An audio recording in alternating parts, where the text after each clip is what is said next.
Morning, good afternoon, whatever it is you're having. Good morning. This is Judy Matejek here, Paradigm Shifters with, Transformation Tuesday.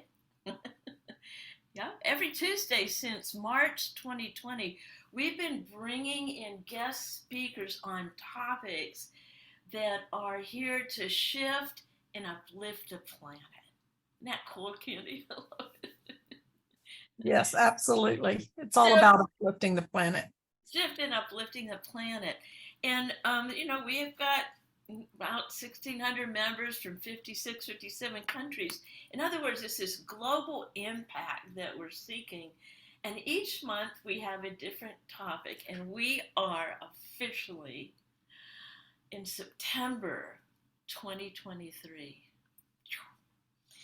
And as I was thinking about this and getting downloads and what the topic is, school's back in session. We're back in session. We always are.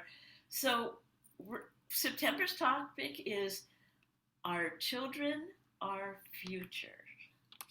Yes. And so I am really thrilled for our first guest to bring you Candace Norris from Amarillo, Texas. Now, Candy is a champion for our youth. How's that? A super grandma, mom, and quilter. And her career as an attorney took her into many young people's lives where she saw their hearts and their souls.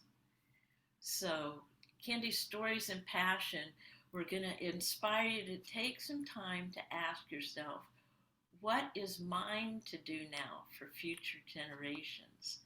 So, Candy, come on in here. Tell us a little bit about yourself, and where you are and all that fun stuff.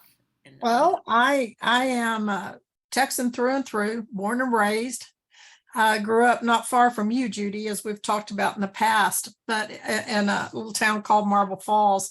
I was born in Odessa, but right now I laugh and say I'm a recovering attorney because I'm backing off my practice and pushing forward on coaching. I have a company, Rewire Refire. Rewire Refire. I always want to switch those. And anyway, part of that, we were talking about your topic, but in the past, I did a great deal of juvenile law. In fact, I just finished a case where my juvenile was certified as an adult. It was a murder case. Facts are not pretty. I'm not going to go into those. But he's 15 years old, and seeing a shift in how people are so afraid of what's going on in our society now.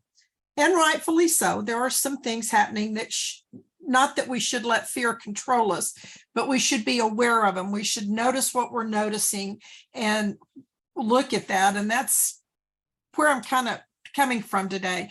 This young man is now doing 70 years in prison. There's no value we can put on a life, except he has a life too. And so I don't know where he's going to be. And I'm 68 years old. I'll be 97 when he's first eligible for parole. And I think that shook my foundation, because it's always been something I've prided myself in, is that when my kids would get out of trouble, I would always be there for them, somebody they could call. What do I do? What do I do? And I'm not going to be here. I mean, I'm not saying I won't physically be here. I just don't know at 97 what impact. I would hope as much as I could now, but it's just a thought. It just made me think more deeply on the topic you picked today, because there's nothing more true than the fact that the children are our future. When I'm 97, they're the ones that are going to be taking care of me. They're the ones that are going to be providing for me. And what's happening in our society today that's impacting that. And that concerns me. So I don't know if you want to ask me some questions or if you just want me to keep talking. Yeah, keep going. And, for every challenge, for every download, there are, action steps. Or what is it that you see? And I know you're a grandma too, so let's just get into this. Yeah, I am a grandmother. I have two granddaughters. One is 11. I'm sorry, one is, have to stop and think. One is 11, one is 15. They're 4 years apart. They just had birthdays, so sometimes I have to come back. And it's very interesting thinking about that and having them there to observe what's going on, because we are actively involved in their lives. We pick them up from school. They can't drive.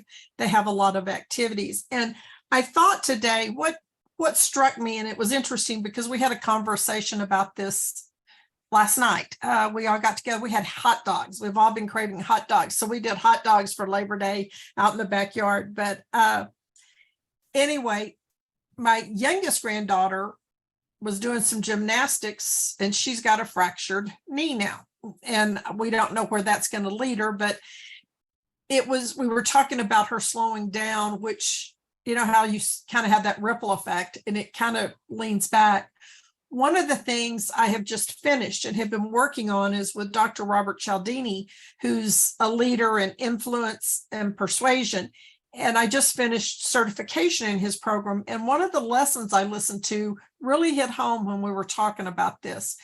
And it was on some research that they shared. Of course, a lot of his is for you to talk to people to help them. How do you persuade people as an attorney? What can you use? But that's not where I'm going with this. Although it does have some, I may pull that in because we do end up persuading, and how can we do that? And I'll talk about that in a minute. But the thing that really struck me, and I've been talking about it all week, and I think my husband David's probably a little frustrated with me now, like enough's enough. But a real simple research he shared, and some of the stuff we were studying was a study done in the 80s, not mid 80s, about mid 80s. And at that time, they compared a man, a human, to a goldfish. There were several other animals involved, but goldfish was what we would have thought was the lowest on the chain. So you have a man and you have a goldfish. And this man, a man, after doing all the research they did, the scientific research they did, man had a 20-minute attention span. A goldfish had an 8-second attention span. That's not too shocking. If you think about everyday life and we're working on something and staying, what concerns me most is, especially when we're talking about children, it affects you and I the same way. It was stunning to me to think about it as adults, but children, it concerned me even more. They replicated this study. Microsoft came back in and replicated this study in the 2000s. And they did the same type of research. They measured attention span, a wide spectrum. Now, what do you think the attention span of man now was, of a human? I don't really know. What, 10 minutes? I don't know. 7 seconds. 1 second less than a goldfish. That's scary. If you're a teacher in the classroom, and what they're doing, what they're saying is, we know you can sit down and maybe, as the example they gave, you could sit down and binge watch a Netflix series. You could sit down, kids can sit down and play with video games for hours. They can stay on the computer. So what they're talking about, though, is when we're in a world where we have so much distraction, so much coming into us, that you're going to 7 seconds. So think of a classroom where kids are trying to learn and the job our teachers are having to do, because if you're in a classroom, and classrooms vary across the country to all sizes, but let's just take what I consider an average classroom of maybe 20 kids. If you're a very blessed teacher to have 20 or less kids, but you have 20 kids and there's going to be things going on and it pulls them off. And we're talking 7 seconds attention span. So what you do in that 7 seconds to grab that attention so you could hold it is so important, because But where is that taking our kids who are in the future? What's going to happen? Share a story. I won't use any names, but we had a friend, she was very elderly and she was having some health issues. And her daughter was helping care for her. Her daughter, who's my age, maybe a little younger, but still my age, in her 60s. Her daughter, she took her to the restroom, helped her go to the restroom, left her. She got a phone call, took her phone call while her mom was in the restroom, not thinking. And then all of a sudden she realized she needed some cigarettes. She hopped in the car and she went to get her cigarettes, leaving mom on the toilet, mom who cannot get herself off the toilet. Those are the kinds of things I'm talking about, because she would have never done that. She adores her mom. But that's what we're talking about, the distraction. And what is that distraction leading us to? And what is the impact that distraction is going to have? And what impact has it had? Again, not only on adults, but on kids. We have kids who, because of, and we can talk about ADHD and all those fun things, and that's part of it. And we're seeing more of it. And that's kind of what we're talking to. It's not that they don't have the ability to do this. It's just because of the way we're doing things. And I mean, we can go back. You and I have studied Henry David Thoreau, and we know about, Walden Pond. And as an English teacher, I taught that. I taught American Lit. And so, it has had so much more impact for me now because of this. He talks about this, and that's what Walden Pond was all about. In fact, if I could, I'd like to share something that Henry David Thoreau said out of Walden Pond. Our life is frittered away by detail. Simplify, simplify, simplify. I say, let your affairs be as 2 or 3 and not 100 or 1,000. Instead of 1,000,000, count 6 and keep your accounts on your thumbnail.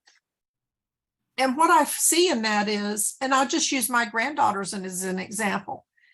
My youngest granddaughter, who's hurt her knee, had this is her schedule. She goes to piano, she went to gymnastics, and she would go to volleyball. Now, she'd do all those plus her school. Yeah. Simplify, simplify. We are teaching kids because we want them to have all the opportunities we didn't have. But I think in pushing kids that way, we may have, where's the family time in there? Where's the time to connect? Where's the time to learn to communicate? Where's the time to learn to socialize? I don't know. It's just, I see this. I may be not making it real clear right now, but it just concerns me when we're talking about that low of an attention span and how easily distracted we are. Right. So there's, we're talking about experience, strength, and hope, but also the awareness. Okay, so flip off our phones for a while and get an awareness break.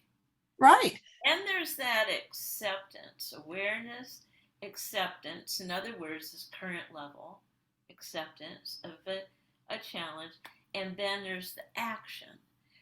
Awareness, acceptance. And we could talk about and complain about, this, and then where is action? What action are you seeing? Talking about it, what kind of action? Because we do know that there's well, I for one have a ton of hope for the generations in the future. Absolutely. I do too. I see beautiful so many young people. And then I want to tease out like where their actions are taking them, the focused attention, focus possibly on a vision. So tell me about anything that you would see, because obviously you two are very involved with your grandkids. What action or visions are they holding for themselves, or you holding for them? for them to be more connected. And we talk about noticing what they're noticing all the time. And I think that's really important. And I think, and I'll get to exactly what you asked me. I just want to go back. I guess the point I was trying to make with what I was saying is, what are we modeling? And if we're always on our cell phone while we're sitting down and doing something, we're modeling that for our kids. We're being distracted. We're not listening. We're not doing that. Guilty. Yeah, oh, me too. I've got two of them sitting right here by me, but they are turned off. But I'm just saying that's the point. But yeah, that's really an important question, because I think it's very important to talk to kids early on about what they would love, and to keep that in mind. There are opportunities there all the time, and teaching them how to communicate with others, I think, is important, and talking to them about how important it is for them to listen, not just pretend they're listening, but to listen, take it in, and even learn to repeat it back. My oldest granddaughter is a dancer, and she is on a school dance team and one of the leaders. And I'll just use that as an example. There was a situation that had come up where there was some tension, and she was upset because she was worried she hadn't handled it right. And we sat down and we talked about it and kind of unpacked it, and to develop our awareness. What were you noticing? What were you seeing? What do you think? That's where it's really important. We as adults working with kids, the action we need to take is to ask evocative questions. Okay, Not, why did that word evocative? Like, that's one that you and I use all the time. But evocative question means what? Tell us. Instead of saying, why did you do that? Or why did that happen? And why was this? You would say, well, how did that make you feel? What was that? The whole point of evocative questions is to make the person listen, to make them think about what they're saying back. It's not, when we use questions like why didn't you? It's like criticizing. It's like we're making a judgment when we may not mean that at all. Right. So all we want to do with an evocative question is let the child or the adult answer back to us what they were thinking, because they may not be aware of what was going on. I mean, we could go on all day about our conscious and our subconscious, and how we act out of our subconscious is just where our habits, where our paradigms are. Because we've set up this behavior and we have this habit that we always do. And so especially with kids, if we teach them now to stop and think about, what were you hearing? What were you observing? What do you think might have been going on in the other child's life that would make them respond like that? What do you think you could do that might make this better next time? Yeah, in the next time, because inevitably the lessons come back until we learn them, and then new lessons. And what you were saying too is so important. Even my son and I, when we're driving, I'll be driving, and my mind will be here, and he'll be on the phone, and then we get into these arguments, right? And I said, like last time, hey, let's try to drive all the way down to Wimberley, right? Without any phones on or any technology. Let's just try that. And it was like, I did like, okay. And then notice like, oh wow, look at the new road that's going in here, or like, oh, it's really dry, and oh, there's a cloud there, maybe there's rain. But you know what? That came after an argument. That came after, you never listen to me. One of those. And so it's a new habit. I think one of the things I'm studying with Og Mandino's work is I will form new good habits and become their slave. But boy, that's a commitment every day. So it's a new habit of focusing on right here, right now. And anyway, I just thought I would ask you too, like, I know you're in conversation with your young people. Yeah. So Plus, like, say maybe we're not around young people a lot, but our generation, what is it that you would, just a suggestion, right? Suggestion. These are just suggestions. What is a suggestion or two that you could put out there to be more conscious of the 7 seconds or whatever the Mhm. consciousness here? Another Well, thing that I've seen too is like when an argument or something comes up, rather than deal with it, let's go here. Okay. Anyway, go ahead. well, I think really, and especially if you don't have a lot of contact, I'm blessed. My granddaughters live maybe a mile from me. I see them almost every day.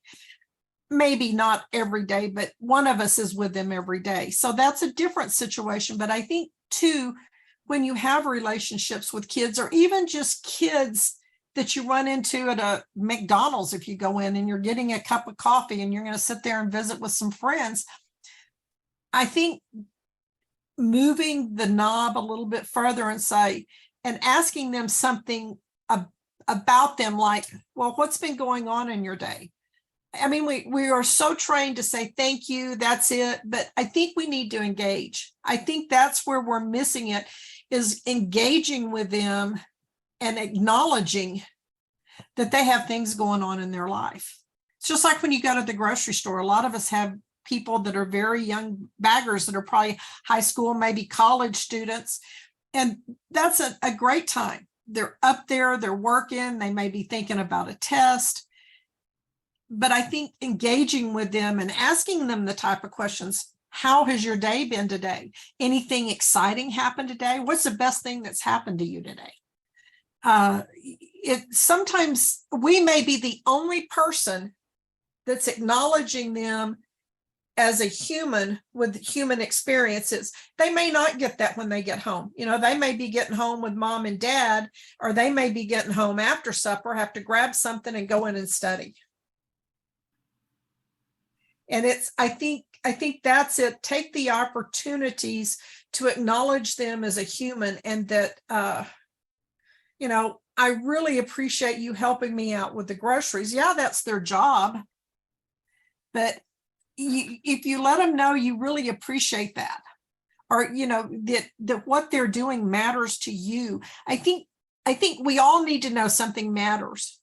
But I think young people more than anything, because a lot of what I found, for those of you, and I know Judy knows, I've worked with juveniles extensively. I do criminal law in the past when I did law, and I do adults, a lot of adults. And I know that we are finding a lot of young people who are getting out there, they're trying drugs, they're doing them younger and younger. And that's only because they're not feeling like they're being listened to. We as adults are so wrapped up in making it better for them than we had it,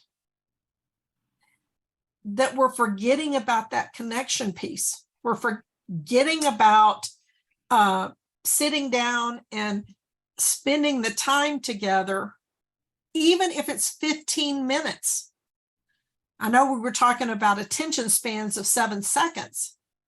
But what a difference it might make if we took the time to acknowledge them, acknowledge that there's things going on in their life, acknowledge what is going on. And, if you have, I'm thinking my nephew lived with me for a couple of years, and sometimes he could be a real mess. And so and I found, I'm guilty. Get your room cleaned up. I'm tired of looking at it, blah, blah, blah, on and on and on. Until you make that shift and you go, hey, Ron, I noticed today, I really appreciate that you got your dirty clothes in there. So when I did the wash, they were all there.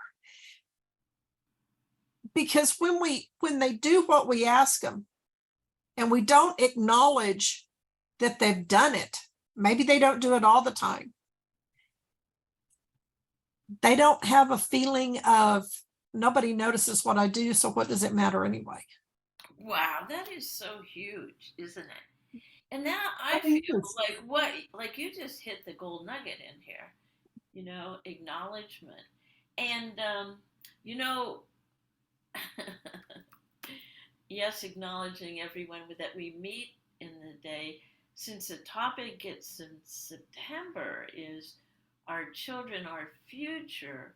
What if paradigm shifters here? We set an intention, ooh, that we would see more younger people in our lives.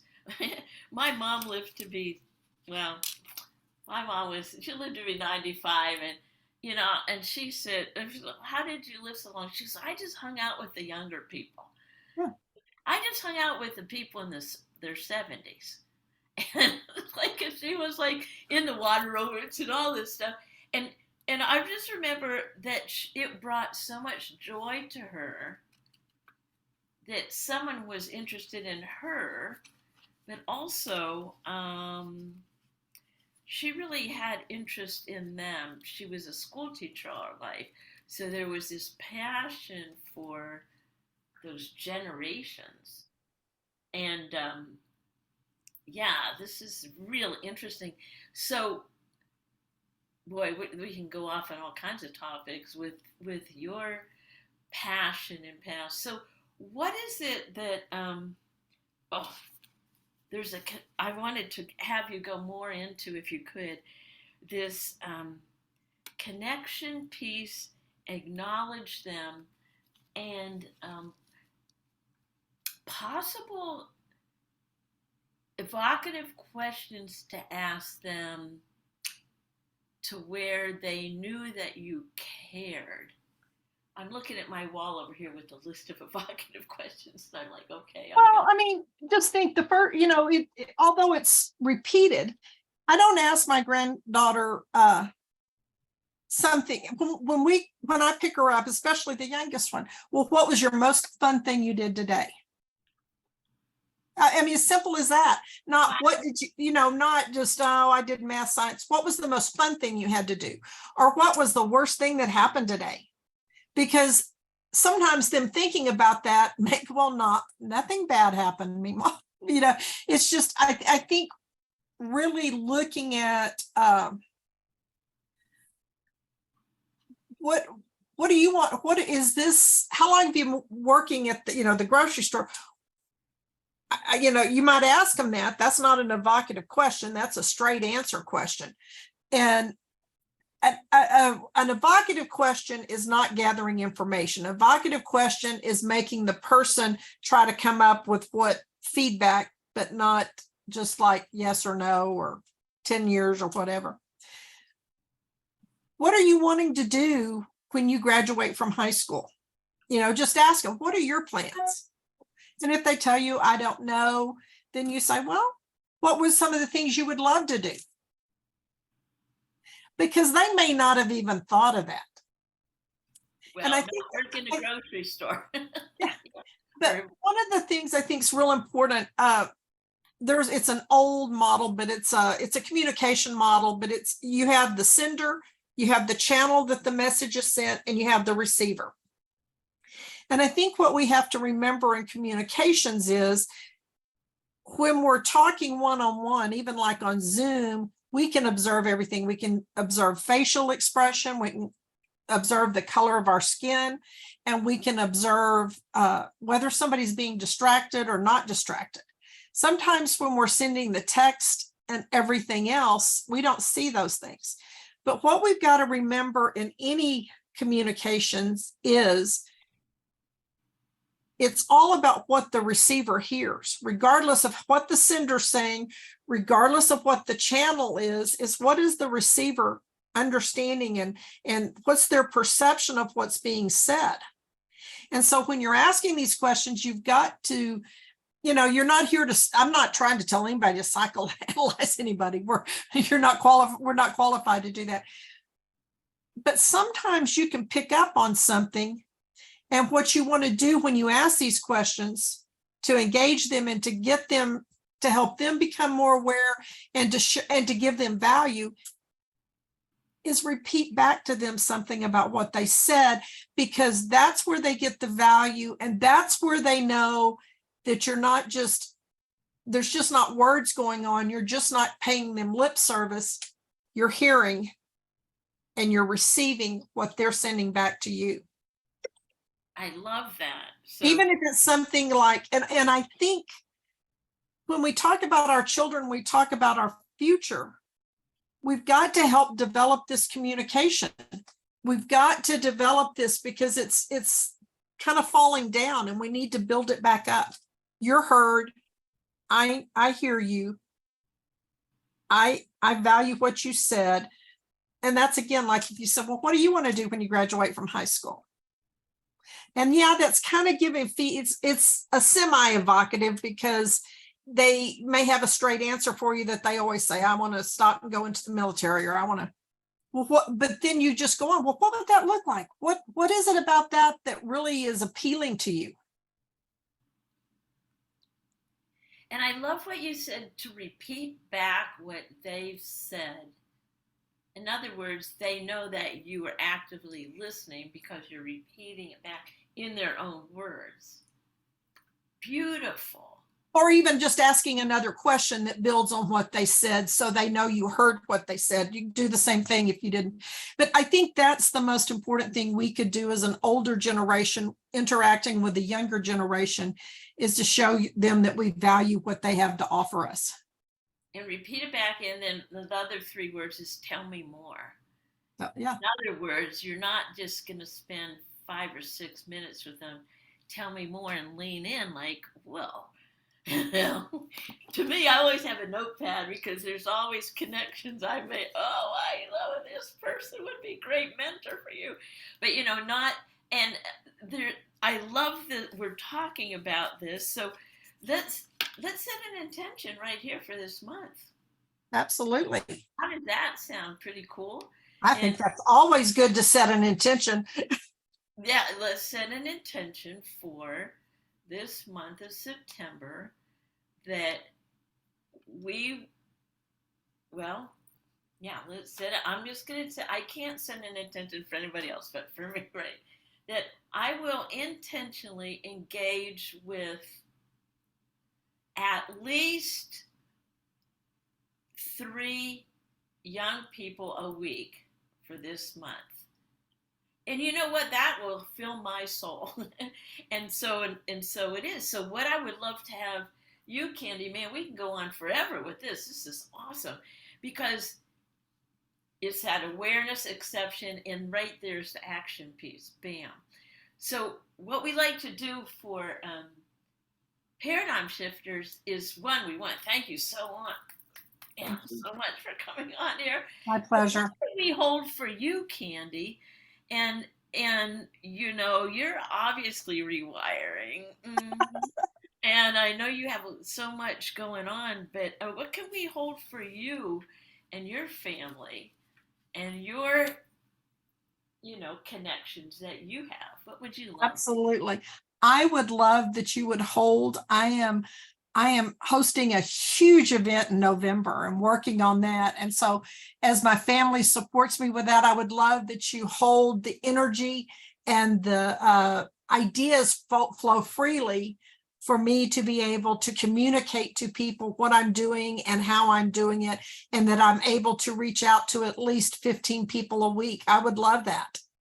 Well, tell us about the huge event right now. You get to do it. Well, right it's all about quilting. It's not, but it's about well, quilting is connection. Quilting. It's right. I kind of do a transformational quilting program, but I'm doing an event called Quilt Palooza, November 17th and 18th. So it's a big, Palooza means a huge energized party. It's a big thing, and it's just to have fun. And so I have guests coming in and speaking about it. We're going to do classes. People are going to get patterns, but it's kind of like doing a collective, hopefully reaching out across the globe so that we have quilters of all nationalities joining us, and from all different countries, just to celebrate quilting and what quilting can mean and how quilting can, it's a form of art. It has a practical purpose, but it's a good metaphor for transformation. We get a bunch of fabric, we cut it up, and we transform it into a new being. So it's kind of like we do and like you do through your program with Paradigm Shifters, is you help people take the pieces and put them back together in a more supportive of growth. Oh, quilters. I love it. Oh, but that's the event I'm doing. Okay, cool. Well, send me, the links and everything like that so people can, check it out and Oh, everything. sure. Is, this is so beautiful, and your passion for what you are so alive now than I've seen you. This is really great. So what we do is we get energy here. We're getting energy. Absolutely. Oh, your job is to receive it, Candy. Oh, I'm going to receive it. Okay, well, it's coming blowing into Amarillo here. What I'm looking for, I just had my energy stick here. I was going to hold it up. Oh, okay, here it comes. Whoosh, all the way to Amarillo, Texas. There you go. Yeah, I'm sure it's there. So much. Carol, thank you for being here today. I saw you down there. To Well, be continued. Well, hang on. Let me go like that, and then I'm gonna go like this.